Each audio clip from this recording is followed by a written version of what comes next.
Yes, I ought to check in as Second Lieutenant Dennis Morrisseau, U.S. Army, retired, very retired.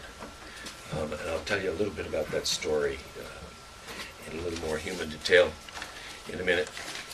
I guess also I'm the junkyard dog in this deal, and it's a role I don't necessarily relish.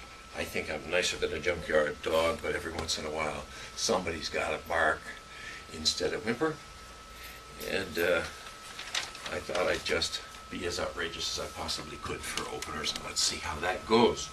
I was at Robert's house overnight last week, and we were sitting by the fire looking through some homesteading things and homesteading books. He's got some good ones, and they happen to have a joke page. Yes, a joke page. Not only did they have one, but it's good. It's a good one. So I thought I would read you this off-color joke. See where we go from there. A U.S. Marine squad was marching north of Fallujah when they came upon an Iraqi insurgent badly injured and unconscious.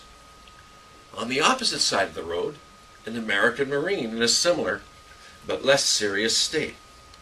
The Marine was conscious and alert, and as first aid was given to both men, the squad leader asked the injured Marine what the hell happened. And the Marine reported, "I was heavily armed and moving north along the highway, and coming south suddenly around the corner was a heavily armed insurgent. We both saw each other. He jumped in the ditch, I jumped in this ditch." And then I got embarrassed and I yelled at him. I said that Saddam Hussein was a miserable, low-life scumbag who got what he deserved. And he yelled back that Ted Kennedy was a fat, good-for-nothing, left-wing liberal drunk who never learned how to drive. So I said, Osama bin Laden dresses and acts like a mean-spirited hooker. And he said, yeah, so does Nancy Pelosi. And there we were. We got out of the ditch in the middle of the road, shaking hands and laughing, and a truck hit us. That's war. Ribald, irreverent. The people who have to do it know what the realities are. For some unexplainable reason, they go. They go. It's pretty easy to understand why people would defend their homes. It's a lot harder to understand why this country, its leadership, and its media, which is kind of like a god, but it's all tied up. We don't have church and state separation. The media is now kind of like a god. It's an oracle in your living room. And that God and the state are together. We don't have separation.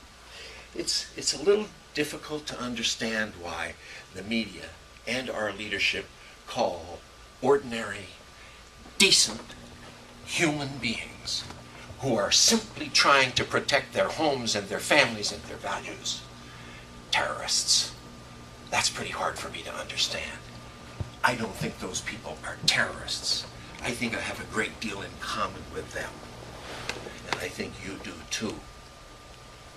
I don't understand the use of the language.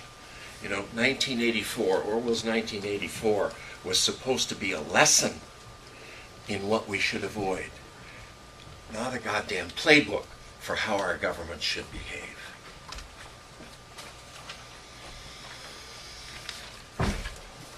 What is rebellion? Because rebellion is what we're talking about today. Mostly, it's saying no.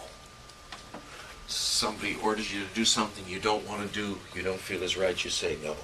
Or somebody says, stay here in this cage, forget the First Amendment, forget the fact that the entire country is where the First Amendment is supposed to operate. You get over there in that cage and we important people will talk over here. So you violate those laws. You violate them. All right, I'll just tell you a little bit about that military story, and actually, before I do that,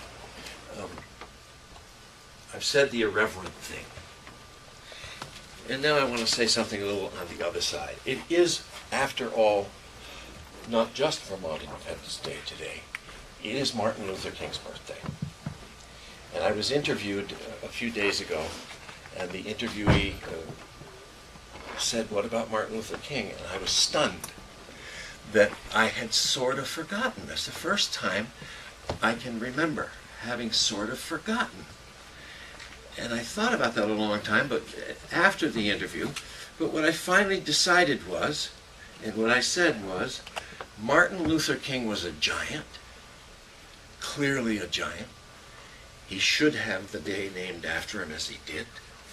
I have a copy of a little bit of some of his words here that I won't trouble to read to you, but he was a giant of a man, and this gorgeous, charming, young black man, who is now our president, a lovely man, a lovely family, has somehow, willy-nilly, made us forget the man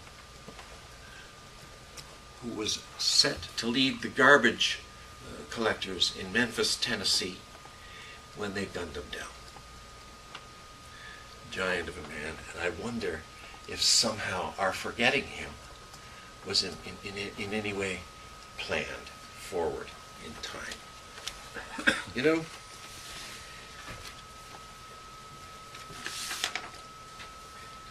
if we're going to speak a little bit about war, and I'm going to get to my little story, but if we're going to speak about war, it seems to me that a quote probably many of you have already heard is appropriate here. You know, if you're going to talk about war, what it is, why people shouldn't go to it, you can't do better than Hermann Goering. He was a professional. And what he said was, naturally the common people don't want war, neither in Russia, nor in England, nor for that matter in Germany. That is understood. But after all, it is the leaders of the country who determine the policy. And it is always a simple matter to drag the people along. Whether it is a democracy, or a fascist dictatorship, or a parliament, or a communist dictatorship. Voice or no voice, the people can always be brought to the bidding of the leaders. That is easy. All you have to do is tell them they are being attacked and denounce the peacemakers for lack of patriotism